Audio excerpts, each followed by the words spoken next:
नई वीडियोस के लिए मेरा चैनल सब्सक्राइब करें और सब्सक्राइब करने के बाद बेल के आइकन पर क्लिक करें ताकि मेरी नई वीडियोस आप तक सबसे पहले पहुंच सकें। अस्सलामु अलैकुम नाज़रीन, welcome to health and beauty tips in Urdu Desi Dawakhana. उम्मीद है आप सब अल्लाह के फजलो करम से खैर खैरियत से होंगे।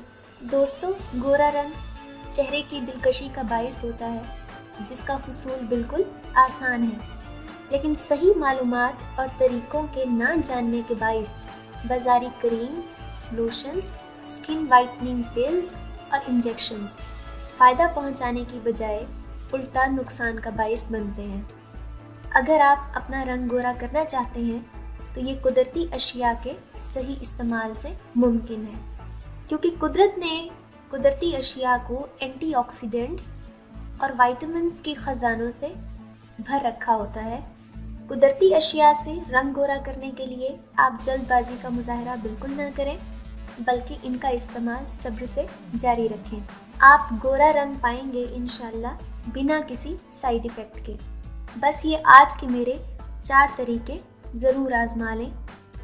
इससे पहले कि मैं अपने 4 तरीक़ों की तरफ जाऊं, अगर आपने मेरा चैनल सब्सक्राइब नहीं किया तो इसे ज़रूर सब्सक्राइब करें और सब्सक्राइब करने के बाद बेल की आइकन पे ज़रूर क्लिक करें ताकि मेरी नई वीडियोस रोज़ाना आप सब तक पहले पहुंच सकें।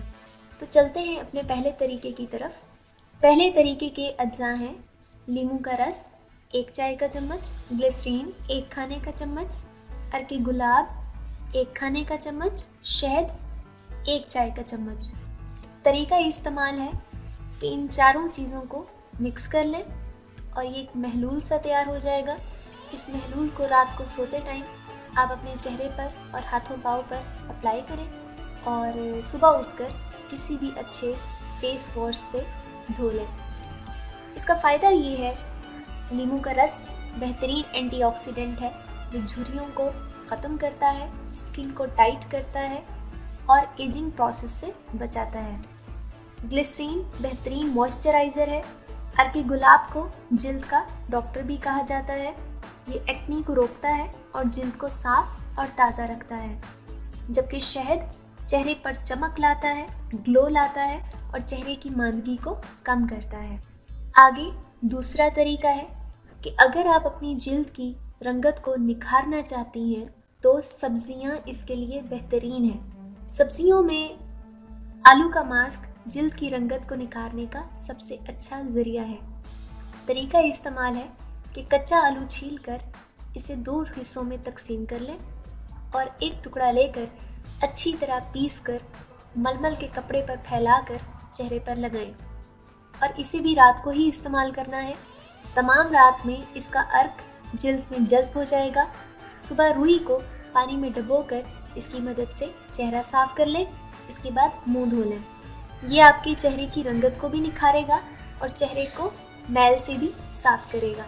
तरीका नंबर 3 है कि अगर आपकी जिल्द बदरंग हो गई है तो लीमू और जैतून का रोगन मुफीद है। 1 लीमू के अर्क में जैतून का रोगन 1 चमचा मिलाएं और चेहरे को भाप देकर रुई को गर्म पानी में निचोड़ लें और इस लेप को चेहरे पर लगाएं। चेहरे और गर्दन को आहिस्ता आहिस्ता मालिश करें। आधा घंटा मसाज करने के बाद टिश्यू से चेहरे को साफ करें, तब स्टीमर से चेहरे को भाप दें। अगर स्टीमर नहीं है तो एक खुले मुंह की देगची में पानी उबाल लें और फिर भाप के ऊपर मुंह रखकर और एक बड़े तौलिए से चारों तरफ से ढांप लें ताकि भाप बाहर निकलने ना पाए। तकरीबन 10 से 15 मिनट भाप लें। इसके बाद तौलिए से मुंह रगड़कर साफ कर लें। भाप लेने के फ़ौरन बाद खुली हवा में जाने से गुरेज करें, वरना आपकी जिल्द को नुकसान हो सकता है। रोगन ज़ैतून का इस्तेमाल यहाँ पर इसलिए किया गया है कि कुदरत ने इसमें शिफा ही शिफा रखी है। चाहे आप इसे अपनी जिल्द पे लगाएं, चाहे आप इसे पीने के लिए इस्तेमाल करें, ये दोनों तरीक़ों से बहुत फ़ायदेमंद है। तरीका नंबर 4 है कि अगर कम वक्त में आपको चेहरे को चमकदार बनाना है तो 1 बड़ा चमचा बेसन, आधे लीमू का रस और बहुत थोड़ी सी हल्दी, इसका पेस्ट बना लें और 10 या 15 मिनट तक चेहरे पर लगा रहने दें और फिर ठंडे पानी से धो लें। आपको इस तरीके से अपनी जिल्द तरोताज़ा महसूस होगी। اگر آپ نے ان میں سے کوئی بھی طریقہ استعمال کرنا ہے تو اسے روزانہ کی بنیاد پر استعمال کیجیے گا. انشاءاللہ 2 دن میں آپ کا رنگ بہت گورا اور صاف و شفاف ہو جائے گا. یہ میرے اپنے آزمائے ہوئے طریقے ہیں. سو گائز، اگر میری آج کی ویڈیو آپ کو پسند آئی ہے تو آپ اسے لائک کریں اور اپنے تمام فرینڈز کے ساتھ ضرور شیئر کیجیے گا. پلیز میرا چینل سبسکرائب کرنا نہ بھولیے گا. نیکسٹ ویڈیو تک کے لیے مجھے اجازت دیجیے. اللہ حافظ.